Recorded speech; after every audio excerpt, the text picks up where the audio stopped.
Testing 1, 2, 3. I'm not wearing a microphone. Welcome back to Hopper's Hot Rods. On the last video, I got the van running. You saw it. It ran. And then the temperature slowly started to climb. And then it leveled off. And then it started to climb again. Then the fan comes on and it equalizes. But then even with the fans on, it started to climb. And then it kind of came back down. I was losing my mind. I kept trying to purge the air out of the system. I set up a vacuum pump. I went to some lengths. It started to become silly. You're not going to believe what the problem was. Well, you'll believe it. But I was surprised. I'll show you. Oh, and then I decided to destroy the transmission. Cue the music.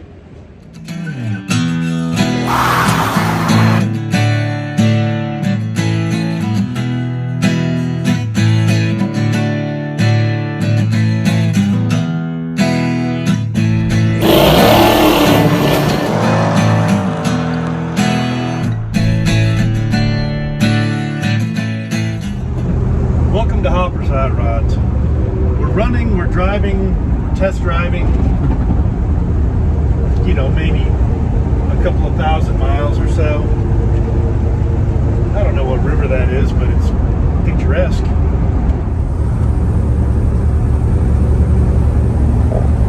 I should probably knock the bugs off the windshield.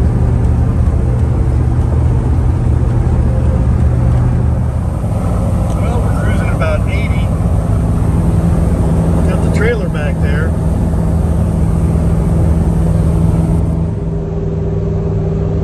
I wonder why there's a trail of smoke behind us. And the back windows are completely glazed over with some, you know, some fluids. We better pull over and check it out.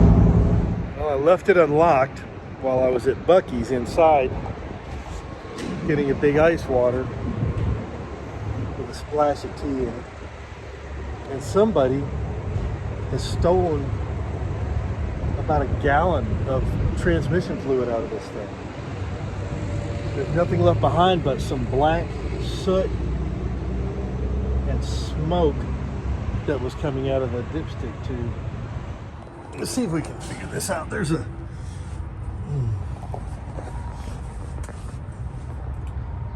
That's everything just dripping with transmission fluid back here. The rear end, that's not Armor All, it's just shiny and dripping with transmission fluid. Oh boy, oh boy. Okay. Oh, the sun's going down somewhere in Georgia, I think. I came up with a solution for this whole fluid coming out business. What I did was I strapped a Gatorade bottle to the transmission with a piece of Velcro and some cable ties and connected it to the overflow. So now if it pukes out any fluid, I can catch it and pour it back in the transmission. Yeah, pretty clever. Maybe. We'll see if it works.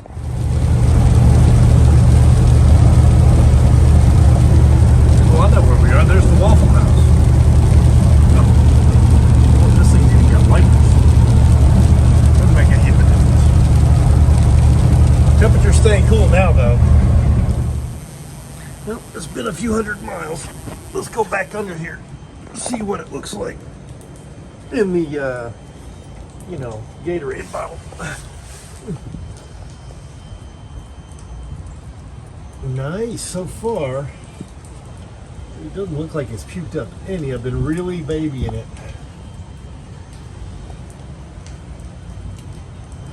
Unless there's, Jesus, it's still a lot of fluid. It's been raining, so everything looks wet. So we'll check it again once we're out of the rain. I might be able to push it a little bit harder, but I probably shouldn't.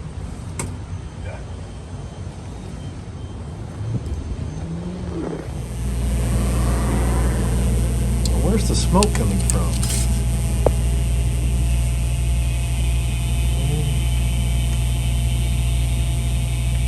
Well, it doesn't look like the transmission's at least on fire this time.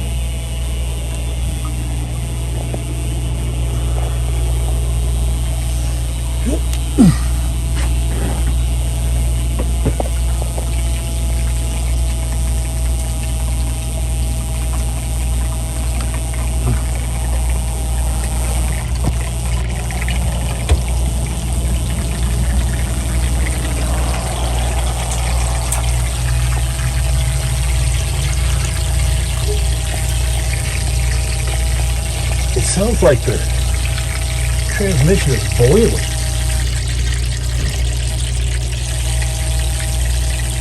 Is that a thing? Is that possible?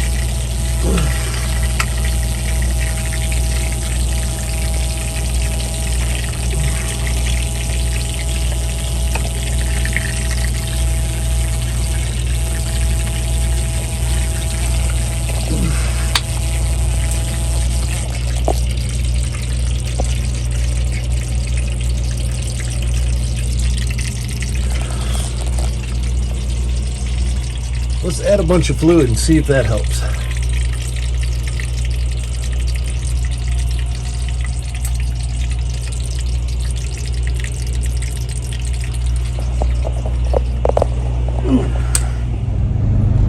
Well, I put a couple quarts in it. It seems a little happier. Apparently not all the fluid was coming out from the overflow. I might have a burned up seal. There still seems to be fluid everywhere. It looks like an episode of Murder, She Wrote. So the sun's going down and I have about 300 miles to go on this particular trip. Should be fine. Nope. Gonna be a problem. But the sunset is beautiful.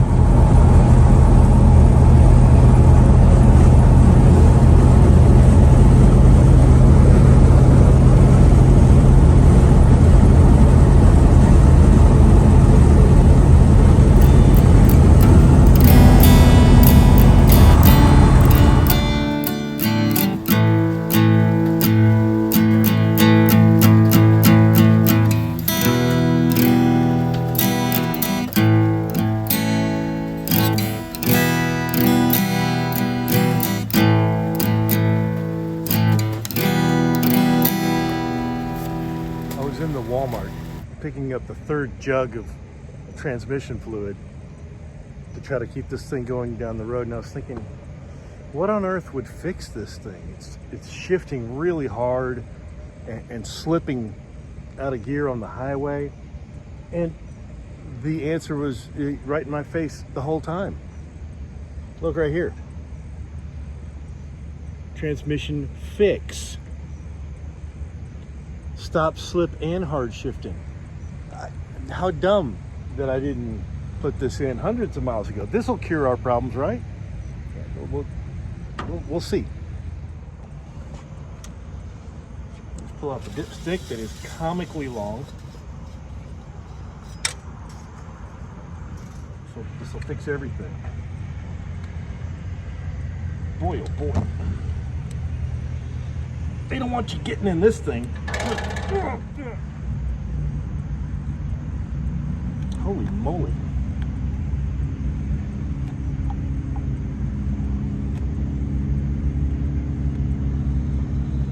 Ugh. It tastes like it should work.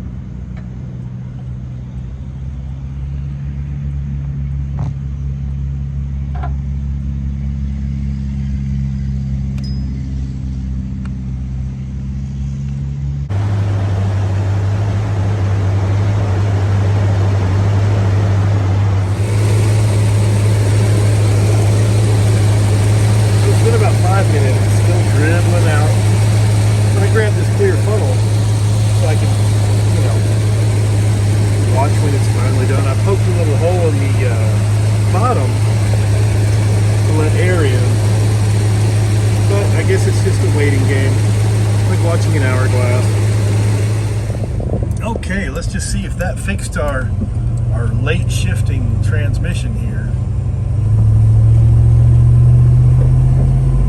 There's first.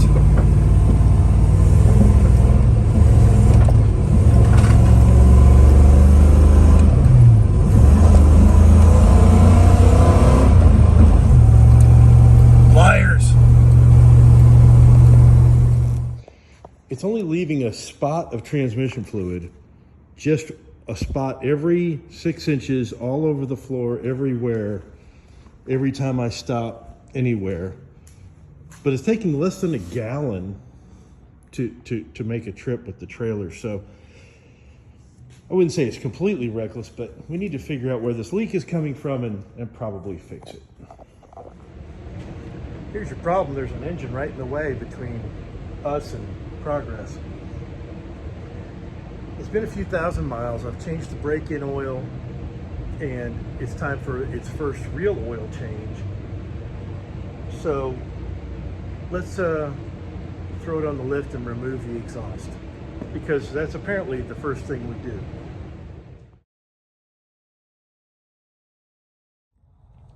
Well, here we are under the vehicle, and I am just astounded that putting a sports drink container under here did not completely solve the problem. Now, it caught a good bit of fluid, but it was still shooting fluid out, and it's on every cross member on this side. Is just dripping with fluid all the way back, and the rear end was dripping, and just a lot of dripping. It's very drippy, but this kept some of it off the exhaust. Not enough.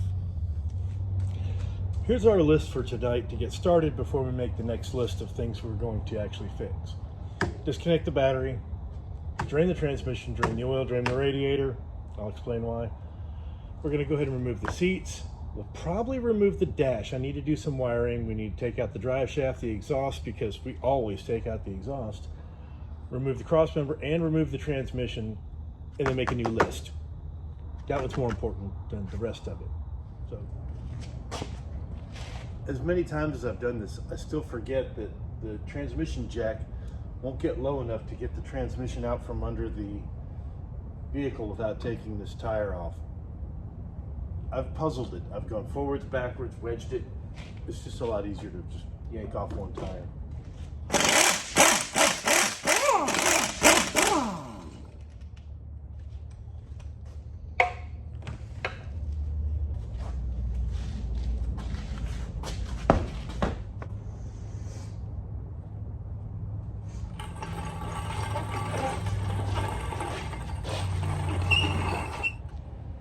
I've mentioned it before, but you go to Harbor Freight or Northern Tool and you get a couple of old extension cords to extend this thing here. I think it'll hold about 800 pounds, I'm not sure, but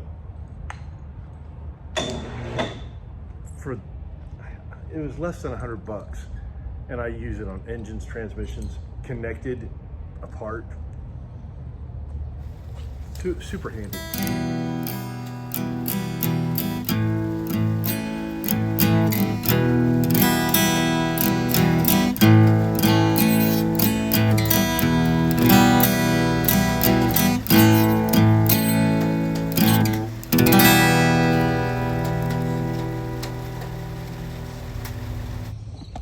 And in just a few minutes, we've got our transmission out on the workbench so we can assess the damage. Step one in determining what the problem is with this transmission, because it's probably a simple problem that we can repair. Probably just needs one part or something. Is we're going to get the fluid out of the pans, try not to make a big mess like we did last time. This time, I pulled the dipstick apart. It comes into two pieces, and you could do this while it's still in the vehicle, truthfully. Just get your empty jug. You may want to label it like I did. You may not want to, I don't care. Then you go to Lowe's and you get some aquarium hose. And this is 1/4 inch inside diameter. Anyway, just make sure that it fits all the way down into the pan. And it has to be pretty narrow because there's a narrow spot in this tube, and you'll see that it's dipped into the fluid or not, you know. So there we are on the bottom of the pan. We pull out enough hose to get to the container there. We forget to get a knife to cut it with. We pretend we already had this ready to cut it. Now we can just stick this below the level of the transmission, give it a quick suck, and watch all the fluid from the pan drain nicely and neatly into this empty jug that we have here. Hopefully. There we are.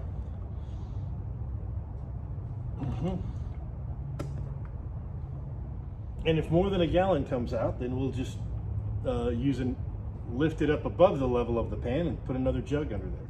I'm gonna do a little diagnosis here, and I think we can probably figure out what's wrong with this thing. Let's just crack it open and examine the parts inside. I'm sorry? Well, yeah, I mean, I guess you can call him in if you want to. The boss is gonna come take a look at it because he can figure out what's going on. Ruin my fun.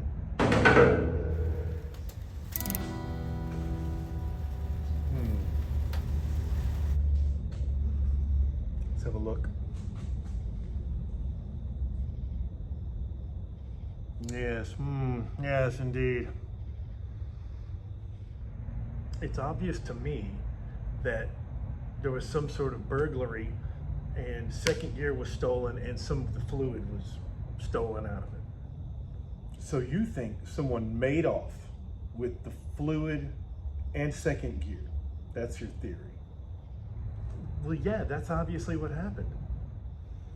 What you failed to notice is obvious to a trained deductive mind. Now, what do you mean? It's elementary, my dear moron.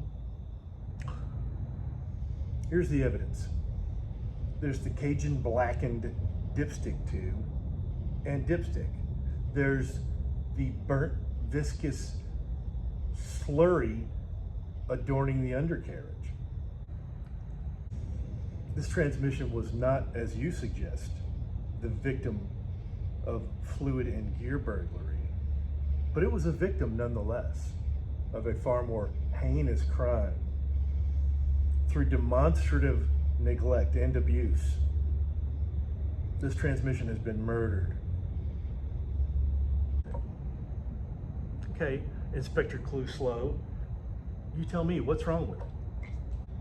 Well, what's wrong with it? I'll tell you what's wrong with it. It's dead. No, it's resting. Look, I know a dead transmission when I see one, and I'm looking at one right now. Remarkable transmission, the 4L60E. Excellent gearage. The gearage doesn't enter into it. It's stone dead.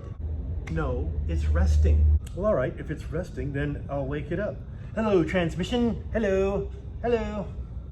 There, it moved. No, it didn't. You pushed it. I did not. It's stone dead. It's not. It's paused. It's not paused. It's passed on. This transmission is no more. It has ceased to be. It's expired and gone to meet its maker. This is a late transmission. It's a stiff, bereft of life. It rests in peace. If you roll it outside, it will be pushing up the daisies. It's run down the curtain and joined the choir invisible. This is an X transmission.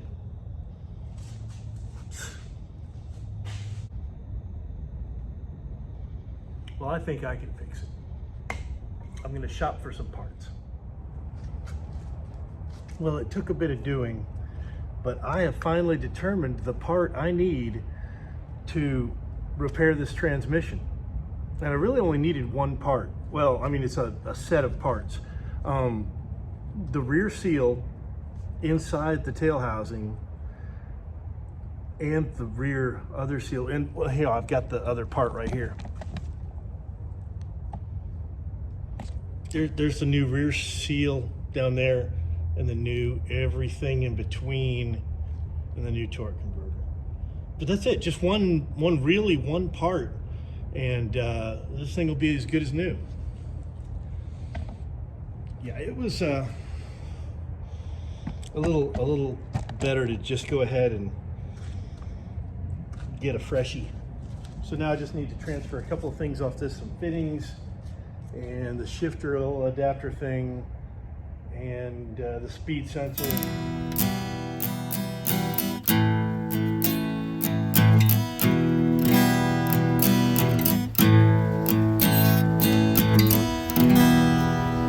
Well, that's everything swapped over. Their speed sensor, our shift deal here.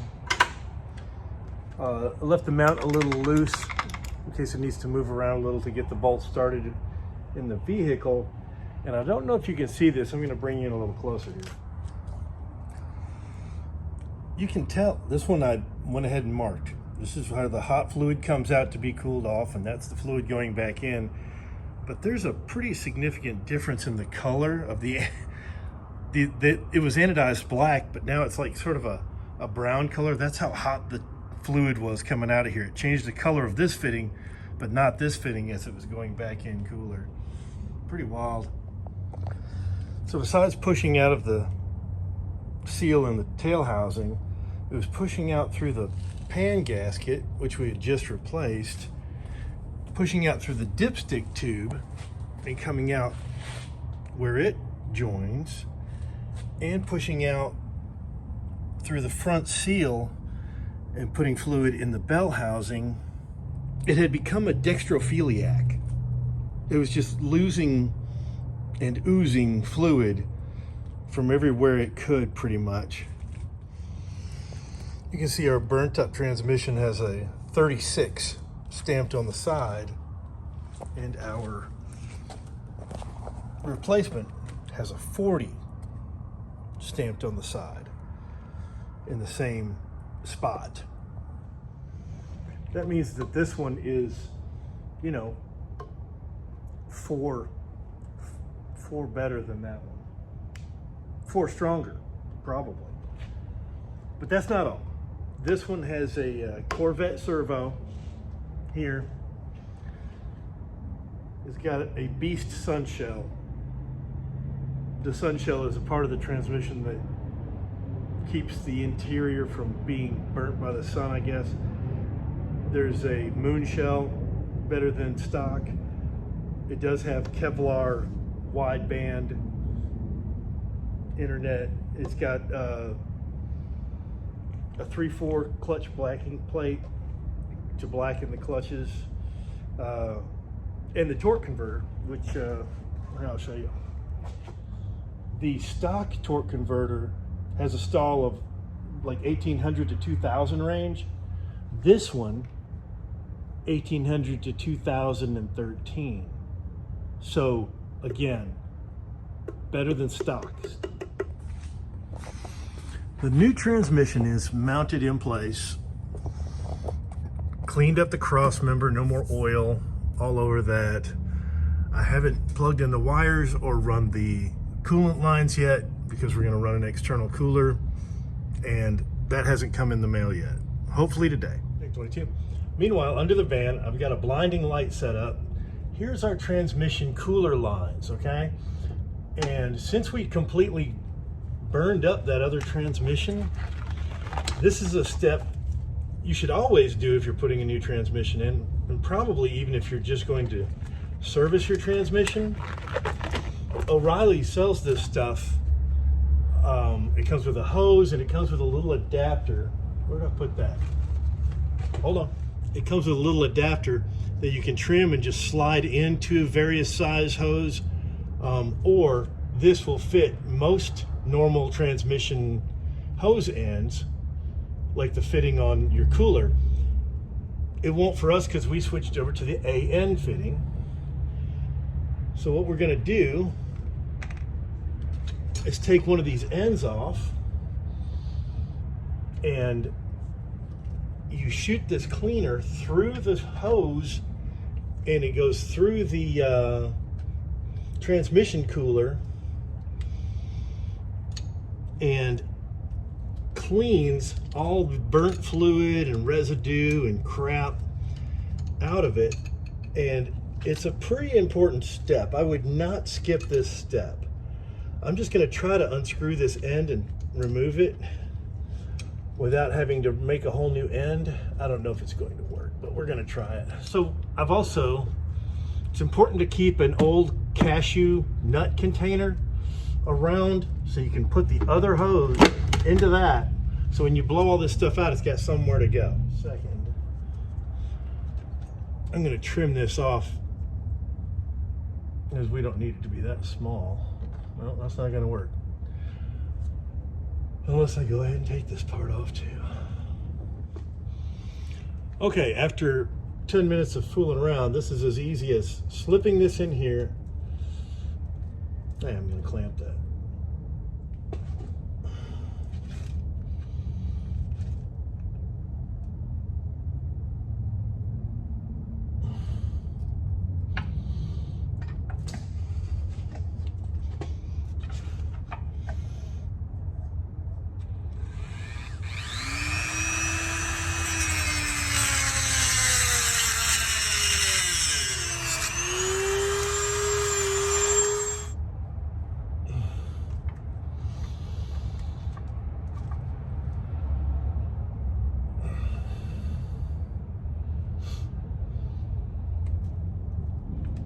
It's just as easy as mother.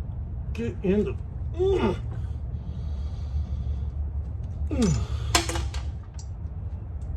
It only takes a second, and you know, it's just oh crap. Hold on.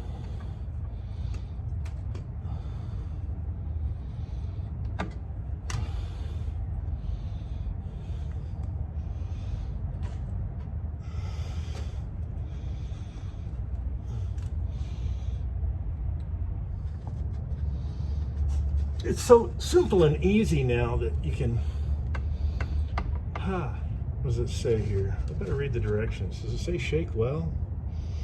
Directions, attach appropriate fitting of the way. It says transmission collects fish residue and residue, hold can upright and actuate, flush until clear for best results. Using contents per installation, then turn can upside down and continue cleaning with air only until can is fully empty. So as you can see, it's very simple. You just attach your hose, and you have to ask for this stuff. They keep it behind the counter in my neighborhood because tweakers will inhale this stuff or smoke it or something. So let's just see what happens when I press the button.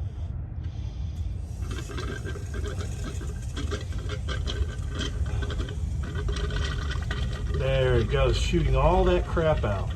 I mean, there's actual sediment, I think. It's not just air bubbles, it's terrible stuff.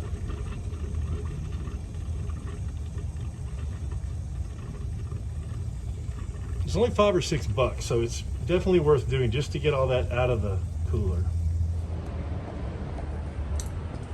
What I didn't notice while I was running that cooler cleaner through these lines is a little spot developed here, and the upper fitting on the radiator from the integrated cooler way up there where the line goes into the fitting is leaking, and it shot this out when I put the cleaner through it.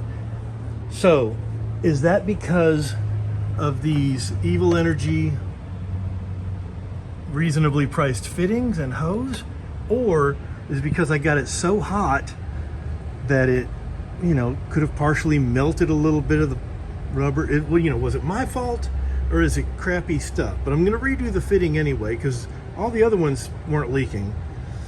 So I'm going to assume it was something I did. It's going back together really easily. I'm going to put some sealant on the exhaust, and you remember how we were going to lay out all the dual exhaust stuff? We don't have time for that. So forget that on this one. We'll do that on the next one. I still have some suspension stuff to do and some wiring. So we'll do that in a future episode, but not too far in the future. Exhaust to go back in. We'll drop her down. We need to put in transmission fluid for shifting. Coolant, because I changed the thermostat to a 10-degree lower thermostat to keep the temperature down a little more. And then we need to put oil in the engine because I changed the oil too. Then we can test drive it and see if we can destroy whatever's next, you know. I just give these collectors a quick wipe with Ultra Copper because we have put this thing on and off a few times. We have installified it and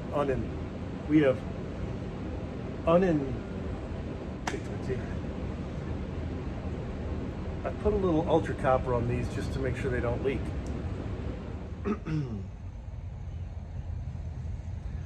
Through the magic of inconsistency, that's going to do it for this week's episode. The van runs and drives.